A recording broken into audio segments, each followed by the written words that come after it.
ಪ್ರಿಯ ನಿರೀಕ್ಷಕರೇ ನಮಸ್ಕಾರ. ಬೀರ್ಬಲ್ನ ವಿಶೇಷ ಕಾರ್ಯಕ್ರಮಕ್ಕೆ ಆತ್ಮೀಯವಾದ ಸ್ವಾಗತ. ವೀಕ್ಷಕರೇ, ರಾಹುಲ್ ಗಾಂಧಿ ಅವರು ಜೈಲಿಗೆ ಹೋಗ್ತಾರ, ಅದು ಕೂಡ ಮೋದಿಜಿ ಮೇಲಿನ ಹಲ್ಲೆಯ ಸಂಚಿನ ಕೇಸ್ನಲ್ಲಿ ಲಾಕ್ ಆಗಿಬಿಡ್ತಾರ. ಸ್ಪೀಕರ್ ಓಂ ಬಿರ್ಲಾ ಅವರ ಕೈಗೆ ಸಿಕ್ಕಿದಂತಹ ಸಾಕ್ಷಿಗಳೇನು? ಇದೆಲ್ಲದಕ್ಕಿಂತ ಮುಖ್ಯವಾಗಿ ಎಲ್ಲರಲ್ಲೂ ಇನ್ನೂ ಕಾಡ್ತಿರೋ ಪ್ರಶ್ನೆ ಏನಂದರೆ, ರಾಹುಲ್ ಗಾಂಧಿ ಪದೇ ಪದೇ ಪಾರಾಗ್ತಿರೋದು ಹೇಗೆ? ಮೋದಿಜಿ ಸರ್ಕಾರ ರಾಹುಲ್ ಗಾಂಧಿ ಅವರ ರಕ್ಷಣೆ ಮಾಡ್ತಿದ್ಯಾ? ಇದೆಲ್ಲದರ ಬಗ್ಗೆ ಈ ವಿಡಿಯೋದಲ್ಲಿ ಡಿಟೇಲಾಗಿ ಮಾತಾಡ್ತಾ ಹೋಗ್ತೀನಿ. ವಿಡಿಯೋವನ್ನು ಕೊನೆಯವರೆಗೂ ಮಿಸ್ ಮಾಡದೆ ನೋಡಿ. ಇನ್ನೂ ಕೂಡ ನಮ್ಮ ಬೀರ್ಬಲ್ ಚಾನಲನ್ನು ಸಬ್ಸ್ಕ್ರೈಬ್ ಮಾಡಿಲ್ಲ ಅಂದರೆ ಈ ಕೂಡಲೇ ಸಬ್ಸ್ಕ್ರೈಬ್ ಮಾಡಿ ಹಾಗೂ ಬೆಲ್ ಐಕಾನನ್ನು ಕ್ಲಿಕ್ ಮಾಡಿ. ವೀಕ್ಷಕರೇ, ಫೆಬ್ರವರಿ 5, 2026 ಸಂಜೆ ಸರಿಯಾಗಿ 7:30ಕ್ಕೆ ಲೋಕಸಭೆಯ ವಿರೋಧ ಪಕ್ಷದ ನಾಯಕ ರಾಹುಲ್ ಗಾಂಧಿ ಅವರ ಒಂದು ಟ್ವೀಟ್ ಬರುತ್ತೆ. ಆ ಟ್ವೀಟ್ನಲ್ಲಿ ರಾಹುಲ್ ಗಾಂಧಿ ಅವರು ಪ್ರಧಾನಿ ನರೇಂದ್ರ ಮೋದಿಯವರ ಕುರಿತು 4 ಸಾಲುಗಳನ್ನು ಬರೆದಿದ್ರು. ಅದರಲ್ಲಿ ಅವರು ಮೊದಲು ಮೋದಿಜಿ ಪ್ರಶ್ನೆಗಳಿಂದ ಇಷ್ಟೊಂದು ಗಾಬರಿ ಆಗಿದ್ದಾರಾ ಅಂತ ಬರೆದುಕೊಳ್ತಾರೆ. ನಂತರ ಪ್ರಧಾನಿಗಳು ಹೆದರಿದ್ದಾರೆ ಮತ್ತು ಹೆದರಿ ಸುಳ್ಳಿನ ಮೊರೆ ಹೋಗಿದ್ದಾರೆ ಅಂತ ಬರೆದಿದ್ರು. ನೀವು ಈ ಟ್ವೀಟನ್ನು ಓದಿದಾಗ ಈ ಟ್ವೀಟ್ನ ಹಿಂದಿನ ಕತೆ ಏನು ಮತ್ತು ಲೋಕಸಭೆಯ ವಿರೋಧ ಪಕ್ಷದ ನಾಯಕ ಇಂತಹ ಟ್ವೀಟನ್ನು ಯಾಕೆ ಮಾಡ್ತಿದ್ದಾರೆ ಅಂತ ತಕ್ಷಣಕ್ಕೆ ಅರ್ಥ ಆಗದೇ ಇರಬಹುದು.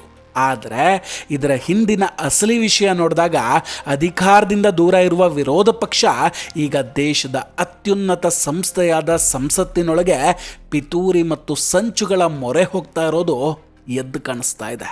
ನೋಡಿ, ಫೆಬ್ರವರಿ 5ನೇ ತಾರೀಕು ಪ್ರಧಾನಿ ನರೇಂದ್ರ ಮೋದಿ ಅವರು ಸಂಸತ್ನಲ್ಲಿ ಭಾಷಣ ಮಾಡಿ ಪ್ರಶ್ನೆಗಳಿಗೆ ಉತ್ತರ ಕೊಡಬೇಕಿತ್ತು. ಪ್ರಧಾನಿ ಮೋದಿ ಅವರು ಲೋಕಸಭೆಗೆ ಬಂದು ಎಲ್ಲ ಪ್ರಶ್ನೆಗಳಿಗೆ ಉತ್ತರ ನೀಡೋದಕ್ಕೆ ಸಿದ್ಧರು ಕೂಡ ಆಗಿದ್ರು. ಆದರೆ ಇದ್ದಕ್ಕಿದ್ದಂತೆ ಸ್ಪೀಕರ್ ಓಂ ಬಿರ್ಲಾ ಅವರು ಸಭೆಗೆ ಬಂದು ಲೋಕಸಭೆಯ ಸಚಿವಾಲಯದಿಂದ ತಮಗೆ ಬಂದಿರುವ ಮಾಹಿತಿ ಪ್ರಕಾರ ಪ್ರಧಾನಿ ಮೋದಿ ಅವರು ಬಂದರೆ ಇಲ್ಲೇನಾದರೂ ಅಹಿತಕರ ಘಟನೆ ಸಂಭವಿಸುವ ಸಾಧ್ಯತೆ ಇದೆ ಅಂತ ಹೇಳ್ತಾರೆ. ಸೊ ಈ ಹಿನ್ನೆಲೆಯಲ್ಲಿ ಪ್ರಧಾನಿಯವರ ಸುರಕ್ಷತೆಯನ್ನು ಗಮನದಲ್ಲಿಟ್ಟುಕೊಂಡು ಸಂಸತ್ನಲ್ಲಿ ಮಾತಾಡೋದಕ್ಕೆ ಬರಬಾರ್ದು ಮೋದಿಜಿ ಅಂತ ವಿನಂತಿಯನ್ನು ಮಾಡಿಕೊಳ್ತಾರೆ. ಸ್ಪೀಕರ್ ಓಂ ಬಿರ್ಲಾ ಅವರ ಹೇಳಿಕೆ ನಂತರ ಕೂಡ ಸಂಸತ್ನಲ್ಲಿ ಮೋದಿಜಿಯವರ ವಿರುದ್ಧವಾಗಿ ಪೋಸ್ಟರ್ಗಳು, ಬ್ಯಾನರ್ಗಳನ್ನು ಹಿಡಿದು ಪ್ರತಿಭಟಿಸ್ತಾ ಇದ್ರು. ನಂತರ ಒಂದು ಶಾಕಿಂಗ್ ವಿಷಯ ಗೊತ್ತಾಗುತ್ತೆ. ಪ್ರಧಾನಿ ಮೋದಿ ಅವರು ಭಾಷಣ ಮಾಡುವ ಸಮಯದಲ್ಲಿ ಅವರ ಮೇಲೆ ಹಲ್ಲೆ ನಡೆಸುವಂತಹ ಸಂಚು ನಡೆದಿತ್ತು ಅನ್ನೋದು. ಈ ದಾಳಿ ಕೇವಲ ವೈಚಾರಿಕ ವಿರೋಧಕ್ಕೆ ಅಥವಾ ಘೋಷಣೆಗಳಿಗೆ ಮಾತ್ರ ಸೀಮಿತ ಆಗಿರಲಿಲ್ಲ, ಬದಲಾಗಿ ಇದು ಹಿಂಸಾತ್ಮಕ ಕೃತ್ಯ ಆಗುವಂತಹ ಚಾನ್ಸಸ್ ಕೂಡ ಇತ್ತು. ಈ ರೀತಿ ವಿರೋಧ ಪಕ್ಷ ದೇಶದ ಸಂಸತ್ನೊಳಗೆ ಪ್ರಧಾನಿಯವರ ವಿರುದ್ಧವೇ ಸಂಚನ್ನು ರೂಪಿಸಿತ್ತು. ಭಾರತ 150 ಕೋಟಿ ಜನಸಂಖ್ಯೆಯನ್ನು ಹೊಂದಿರುವಂತಹ ದೊಡ್ಡ ದೇಶ. ನಮ್ಮ ಪ್ರಧಾನಿಯವರು ಈಗ ವಿಶ್ವದ ಅತ್ಯಂತ ಪ್ರಭಾವಶಾಲಿ ನಾಯಕರಲ್ಲಿ ಒಬ್ಬರಾಗಿದ್ದಾರೆ. America, France, England, Germany, Russia ಅಥವಾ ಚೀನಾ ಹೀಗೆ ಯಾವುದೇ ದೇಶದಲ್ಲಿ ನೀವು ಪ್ರಧಾನಿ ಮೋದಿಯವರ ಜನಪ್ರಿಯತೆ ಇರೋದನ್ನು ಕಾಣಬಹುದು. ಆದರೆ ಇದೇ ದೇಶದ ಸಂಸತ್ನಲ್ಲಿ ಅವರ ಮೇಲೆ ಹಲ್ಲೆಗೆ ಅಥವಾ ದಾಳಿಗೆ ಸಂಚು ರೆಡಿಯಾಗುತ್ತೆ. ಎಂಥ ದುರಂತ ನೋಡಿ. ಈ ವಿಷಯವನ್ನು ಕೇವಲ ಒಂದು ಖಂಡನಾ ಹೇಳಿಕೆ ಅಂತ ಮುಚ್ಚಾಕಿಬಿಡ್ಬೋದಾ? ಹಾಗಾದರೆ ಈ ದಾಳಿಯ ಸಂಚುಕೋರರು ಯಾರು? ಇದರಲ್ಲಿ ಯಾರ ಹೆಸರು ಶಾಮೀಲಾಗಿದೆ? ಈ ಪ್ರಶ್ನೆಯನ್ನು ಸ್ಪೀಕರ್ ಓಂ ಬಿರ್ಲಾ ಅವರು ಲೋಕಸಭೆ ಸಚಿವಾಲಯ ಮತ್ತು ಭದ್ರತಾ ಸಂಸ್ಥೆಗಳಿಂದ ಕೇಳಲೇಬೇಕಾದ ಅನಿವಾರ್ಯತೆ ಇದೆ. ಈ ಇಡೀ ಸಂಚಿನಲ್ಲಿ ವಿರೋಧ ಪಕ್ಷದ ನಾಯಕ ರಾಹುಲ್ ಗಾಂಧಿ ಮಾಸ್ಟರ್ ಮೈಂಡ್ ಆಗಿದ್ದಾರೆ. ಹಾಗಾದರೆ ಅವರ ನಿರ್ದೇಶನದ ಮೇರೆಗೆ ಈ ಇಡೀ ಪಿತೂರಿ ನಡೆದಿತ್ತಾ? ಈ ಪ್ರಶ್ನೆಗಳಿಗೆ ಮೂಡ್ತಾ ಇರೋದು. ಈ ಪ್ರಶ್ನೆಗಳಿಗೆ ಸರ್ಕಾರ, ಸ್ಪೀಕರ್ ಮತ್ತು ಲೋಕಸಭೆಯ ಸಚಿವಾಲಯ ಉತ್ತರ ನೀಡಲೇಬೇಕು. ಫೆಬ್ರವರಿ 5ನೇ ತಾರೀಕು ಬಜೆಟ್ ಅಧಿವೇಶನದ ನಂತರ ಪ್ರಧಾನಿಯವರಿಗೆ ಉತ್ತರ ನೀಡೋದಕ್ಕೆ ಸಾಧ್ಯ ಆಗಲಿಲ್ಲ ಅನ್ನೋ ಘಟನೆಯನ್ನು ಇಲ್ಲಿಗೆ ಖಂಡಿತ ಬಿಡಲೇಬಾರದು. ವಿರೋಧ ಪಕ್ಷ ತನ್ನ ಜವಾಬ್ದಾರಿಯನ್ನು ಮರೆತು ಪ್ರಜಾಪ್ರಭುತ್ವದ ಗಡಿಗಳನ್ನು ಮೀರಿ ವರ್ತಿಸ್ತಾ ಇದೆ. ಸಂಸದೀಯ ಸಂಪ್ರದಾಯಗಳನ್ನು ಬಹಿರಂಗವಾಗಿ ಉಲ್ಲಂಘಿಸ್ತಾ ಇದೆ. ಇವತ್ತು ಹಲ್ಲೆಯ ಸಂಚು ವಿಫಲ ಆಗಿರ್ಬೋದು, ಆದರೆ ನಾಳೆ ಅದು ನಿಜವಾಗಿಯೂ ನಡೆಯೋದಿಲ್ಲ ಅನ್ನೋದಕ್ಕೆ ಗ್ಯಾರಂಟಿ ಏನು? ಅಷ್ಟಕ್ಕೂ ಇದೇನು ಫಸ್ಟ್ ಟೈಮೂ ಅಲ್ಲ. ಪ್ರಧಾನಿ ಮೋದಿಯವರ ಬಗ್ಗೆ ರಾಹುಲ್ ಗಾಂಧಿ ಬಳಸುವ ಶಬ್ದಗಳು ಮತ್ತು ದೇಶದ ಜನರನ್ನು ಪ್ರಚೋದಿಸೋದಕ್ಕೆ ಅವರು ಮಾಡುವಂತಹ ಟ್ವೀಟ್ಗಳು ತುಂಬ ಆತಂಕ ಮೂಡಿಸುತ್ತೆ. ಈ ದೇಶದಲ್ಲಿ ಬಾಂಗ್ಲಾದೇಶ ಅಥವಾ ಶ್ರೀಲಂಕಾದಂತಹ ಪರಿಸ್ಥಿತಿ ನಿರ್ಮಾಣ ಆಗಬಹುದು ಅನ್ನೋದನ್ನು ಇದೇ ವ್ಯಕ್ತಿ ಹೇಳ್ಕೊಳ್ತಾರೆ. ಸರ್ಕಾರ ಈ ಗಂಭೀರತೆಯನ್ನು ಅರ್ಥ ಮಾಡಿಕೊಳ್ಳದೇ ಇದ್ದರೆ ಕೇವಲ ರಾಜಕೀಯ ಉದ್ದೇಶಗಳಿಗಾಗಿ ಸಂಸತ್ತನ್ನು ಬಳಸ್ಕೊಳ್ಳುವ ಬದಲು ಬೇರೆ ವೇದಿಕೆಗಳನ್ನು ಬಳಸ್ಕೊಳ್ಬಹುದು. ಸರ್ಕಾರ ಈ ವಿಷಯವನ್ನು ತುಂಬ ಗಂಭೀರವಾಗಿ ಅರ್ಥ ಮಾಡಿಕೊಳ್ಳಲೇಬೇಕು.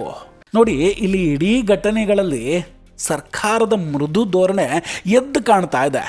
ಯಾಕೆ ರಾಹುಲ್ ಗಾಂಧಿಯವರ ಮೇಲೆ ಕಠಿಣ ಕ್ರಮಗಳನ್ನು ತೆಗೆದುಕೊಳ್ಳೋದಕ್ಕೆ ಸರ್ಕಾರ ಮುಂದಾಗ್ತಿಲ್ಲ? ಈ ದೇಶದ ಜನ ಸರ್ಕಾರಕ್ಕೆ ಆ ಶಕ್ತಿಯನ್ನು ಖಂಡಿತ ಕೊಟ್ಟಿದೆ, ಆದರೂ ಯಾಕೆ ಕ್ರಮವನ್ನು ತೆಗೆದುಕೊಳ್ತಿಲ್ಲ? ಇದು ಎಲ್ಲರಲ್ಲೂ, ಸಾಮಾನ್ಯ ಕಾರ್ಯಕರ್ತರಲ್ಲೂ ಇರುವಂತಹ ಪ್ರಶ್ನೆ. ರಾಹುಲ್ ಗಾಂಧಿ ಪ್ರಧಾನಿ ಮೋದಿ ಅವರನ್ನು ಕಳ್ಳ ಅಂತ ಕರೀತಾರೆ, ಹಿಂದೂ ಧರ್ಮವನ್ನು ಹಿಂಸಾತ್ಮಕ ಅಂತ ಹೇಳ್ತಾರೆ, ಆದರೂ ಅವರ ಮೇಲೆ ಯಾವುದೇ ಕ್ರಮ ಕೈಗೊಳ್ಳೋದಿಲ್ಲ. ಕೆಲವೇ ದಿನಗಳ ಹಿಂದೆ ಕೆಲವು ಸಂಸದರನ್ನು ಕೇವಲ ಫಲಕಗಳನ್ನು ಪ್ರದರ್ಶಿಸಿದ್ದಕ್ಕಾಗಿ ಅಮಾನತು ಮಾಡ್ತಾರೆ. ಆದರೆ ಪ್ರಧಾನಿಯ ಮೇಲೆ ಹಲ್ಲೆಯ ಸಂಚು ರೂಪಿಸಿದವರ ವಿರುದ್ಧ ಯಾವುದೇ ಕ್ರಮ ಇಲ್ಲ. ಯಾಕೆ? ರಾಹುಲ್ ಗಾಂಧಿ ಅವರು ರವನೀತ್ ಸಿಂಗ್ ಅವರನ್ನು ಬಿಟ್ಟು ಪ್ರಧಾನಿಯವರನ್ನು ಗದ್ದಾರ್ ಅಂತ ಕರೆದಿದ್ದು ಸ್ನೇಹದ ಮಾತು ಅಂತ ಮಲ್ಲಿಕಾರ್ಜುನ್ ಖರ್ಗೆ ಅವರು ಸಮರ್ಥನೆ ಮಾಡ್ಕೊಳ್ತಾರೆ. ಒಂದು ವೇಳೆ BJP ಕಡೆಯಿಂದ ಇಂತಹ ಮಾತುಗಳು ಬಂದಿದ್ರೆ ಅದನ್ನು ಸ್ನೇಹದ ಮಾತು, ತಮಾಷೆಗಾಡಿದ್ದು ಅಂತ ಹೇಳ್ತಿದ್ರೆ, ಈಗಲೂ ರಾಹುಲ್ ಗಾಂಧಿ ಟ್ವೀಟ್ ಮಾಡಿ ಹೇಳ್ತಾರೆ, ಪ್ರಧಾನಿ ಮೋದಿಜಿ ಓಡ್ ಹೋದ್ರು, ಸುಳ್ಳಿನ ಮೊರೆ ಹೋದ್ರು ಅಂತ. ಇದೆಲ್ಲ ಈ ಪಿತೂರಿಯನ್ನು ಮರೆಮಾಚುವ ಉದ್ದೇಶ ಹೊಂದಿತ್ತ? ಹಾಗಾದರೆ ನೋಡಿ, 2014ರಿಂದ 2026ರವರೆಗೆ ವಿರೋಧ ಪಕ್ಷ ಸರ್ಕಾರದ ವಿರುದ್ಧ ಒಂದೇ ಒಂದು ಭದ್ರವಾದ ಆರೋಪವನ್ನು ಸಾಬೀತುಪಡಿಸೋದಕ್ಕೆ ಸಾಧ್ಯ ಆಗಲೇ ಇಲ್ಲ. ಮೊದಲು ಜನರು ವಿರೋಧ ಪಕ್ಷ ಯಾರು ಅಂತ ಸರಿಯಾಗಿ ಅರ್ಥ ಮಾಡ್ಕೊಳ್ಬೇಕು. ವಿರೋಧ ಪಕ್ಷ ಅಂದರೆ ಕೇವಲ 235 ಸಂಸದರಲ್ಲ, ದೇಶದ ಜನ ಕೂಡ ಹೌದು. ಮುಂಬೈ ದಾಳಿ ಹಾಗೂ ದೇಶದ ಬೇರೆ ಬೇರೆ ಕಡೆ ಭಯೋತ್ಪಾದಕ ದಾಳಿಗಳು ನಡೆದಾಗ ದೇಶದ ಭದ್ರತೆಯೊಂದಿಗೆ ಯಾರು ರಾಜಿ ಮಾಡಿಕೊಂಡಿದ್ರು ಅನ್ನೋದು ಜನರಿಗೆ ಗೊತ್ತಿದೆ. ಸೋನಿಯಾ ಗಾಂಧಿ ಅವರು ಭಯೋತ್ಪಾದಕರು ಸತ್ತಾಗ ಯಾಕೆ ಕಣ್ಣೀರು ಸುರಿಸ್ತಾ ಇದ್ರು ಅನ್ನೋ ಪ್ರಶ್ನೆಗಳಿಗೆ ಕಾಂಗ್ರೆಸ್ ಇವತ್ತಿಗೂ ಉತ್ತರ ಕೊಟ್ಟಿಲ್ಲ. ಕಾಂಗ್ರೆಸ್ ಪಕ್ಷ ಹೇಗಾದರೂ ಮಾಡಿ ರಾಹುಲ್ ಗಾಂಧಿಯನ್ನು ಹೀರೋ ಮಾಡುವಂತಹ ಪ್ರಯತ್ನದಲ್ಲೇ ಇದೆ. ಮೋದಿಜಿಯನ್ನು ಟಾರ್ಗೆಟ್ ಮಾಡೋದ್ರಿಂದ ಪಕ್ಷಕ್ಕೆ ನಷ್ಟ ಆಗ್ತಿದೆ ಅಂತ ಗೊತ್ತಿದ್ರೂ ಕೂಡ ರಾಹುಲ್ ಗಾಂಧಿಯವರು ತಮ್ಮ ಇಮೇಜ್ ಬಿಲ್ಡಿಂಗಾಗಿ ಸಂಸತ್ತನ್ನು ಬಳಸ್ಕೊಳ್ತಾ ಇದ್ದಾರೆ. ಸಂಸತ್ನಲ್ಲಿ ತಾವು ಕೇಳಿದ ಪ್ರಶ್ನೆಗಳಿಗೆ ಪ್ರಧಾನಿ ಉತ್ತರಿಸೋದಕ್ಕೆ ಸಾಧ್ಯವಾಗಲಿಲ್ಲ ಅನ್ನೋ ಸುಳ್ಳನ್ನು ಹಬ್ಬಿಸ್ತಾ ಇದ್ದಾರೆ.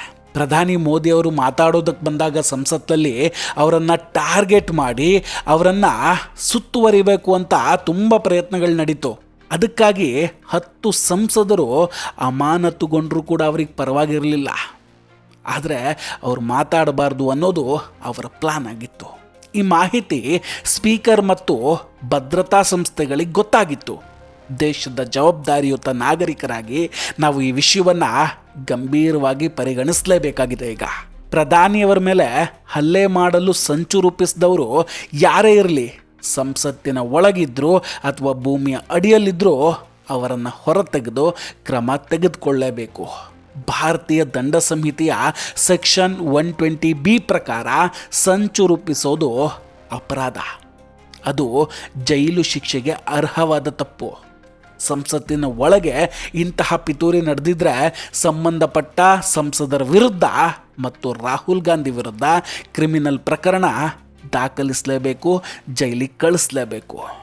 ಒಂದು ವೇಳೆ ಕ್ರಮ ಕೈಗೊಳ್ಳದಿದ್ರೆ ಸರ್ಕಾರ ವಿರೋಧ ಪಕ್ಷಕ್ಕೆ ಏನಾದರೂ ವಿನಾಯಿತಿ ಕೊಡ್ತಿದೆಯಾ ಅಂತ ಅನುಮಾನ ಪಡಬೇಕಾಗತ್ತೆ. ಸರ್ಕಾರದ ಈ ಧೋರಣೆಗೆ ಉತ್ತರ ಖಂಡಿತ ಬೇಕಿದೆ. ವೀಕ್ಷಕರ, ಇದೆಲ್ಲದರ ಬಗ್ಗೆ ನಿಮ್ಮ ಅಭಿಪ್ರಾಯ ಏನು? ದಯವಿಟ್ಟು ಕಮೆಂಟ್ ಮಾಡಿ ತಿಳಿಸಿ. ನಾವು ಕೊಟ್ಟಂತಹ ಮಾಹಿತಿಗಳು ನಿಮಗೆ ಇಷ್ಟ ಆಗಿದ್ದರೆ ವಿಡಿಯೋವನ್ನು ಲೈಕ್ ಮಾಡಿ ಹಾಗೂ ಶೇರ್ ಮಾಡಿ. ಇನ್ನೂ ಕೂಡ ನಮ್ಮ ಬೀರ್ಬಲ್ ಚಾನಲನ್ನು ಸಬ್ಸ್ಕ್ರೈಬ್ ಮಾಡಿಲ್ಲ ಅಂದರೆ ಈ ಕೂಡಲೇ ಸಬ್ಸ್ಕ್ರೈಬ್ ಮಾಡಿ ಹಾಗೂ ಬೆಲ್ ಐಕಾನನ್ನು ಕ್ಲಿಕ್ ಮಾಡಿ. ನಮಸ್ಕಾರ, ಟೇಕ್ ಕೇರ್ ಆ್ಯಂಡ್ ಬಾಯ್ ಬಾಯ್. ಮತ್ತೆ ಭೇಟಿಯಾಗೋಣ. ಜೈ ಹಿಂದ್.